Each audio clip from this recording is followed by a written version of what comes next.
on the shores of the God's Eye, due north of the Isle of Faces, rises a monument to arrogance and cruelty. Harrenhal. For a people who prided themselves on their ships, the Iron Men of old seized any chance to leave them, and carved out a vast kingdom from the peaceful river lords. The empire reached its zenith under King Harrenhal, called the Black by those he terrorized, and by his own men, though they meant it proudly. King Harren enslaved the Riverlands to raise the mightiest fortress Westeros had ever seen. A castle that could garrison 1 million men, with walls so vast that winters would come and go, and besieging armies grow old and grey before the castle fell. 5 towers he ordered, reaching into the heavens like grasping fingers. A monstrosity which he forced our people to build for their own subjugation. But the very day the slaves laid the last stone, Aegon Targaryen and his sisters arrived in the south. When they arrived with their small army, Harren laughed and shut the gates. Harrenhal would have its first test, and an easy one at that. It failed. Harrenhal could have withstood an assault from all the armies in Westeros combined. But Harren learned that the tallest and thickest walls meant little to dragons, for dragons fly. With Harren and his sons dead, Harrenhal quickly surrendered to Aegon. House Tully then raised the River Lords in rebellion against the Iron Islands, and with Aegon we flushed the Iron Men to the sea.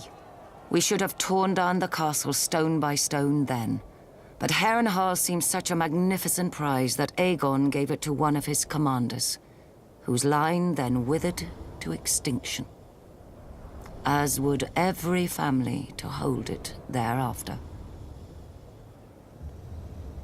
When many speak of Harrenhal, their voices drop to whispers about Mad Lady Lothson, who was said to send a giant bat to collect children for her crockpots, and to bathe in blood and serve feasts of human flesh.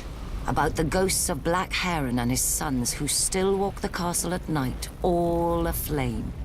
Of the servants who went to bed in full health and were found in the morning, burnt to ash. Mere stories to frighten wayward children and excite young girls, you may say. You would not be entirely wrong. Harrenhal is a prize. A nigh impregnable castle with enough land and enough income to make a man, at a stroke, one of the greatest lords in Westeros. But you would not be entirely right either. Say by a king's grace, Harrenhal became yours. Now you must garrison it. You must repair it and maintain it. Even stretched to the ends of your means, you cannot fill and manage the whole castle.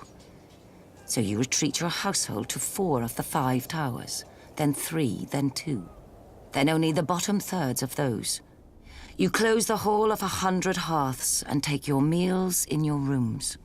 Even then you can't shake the feeling of desolation, that Harrenhal and its vastness is devouring you. In later years, as you bury a grandson or a great-grandson, the last of your line, you will know it has.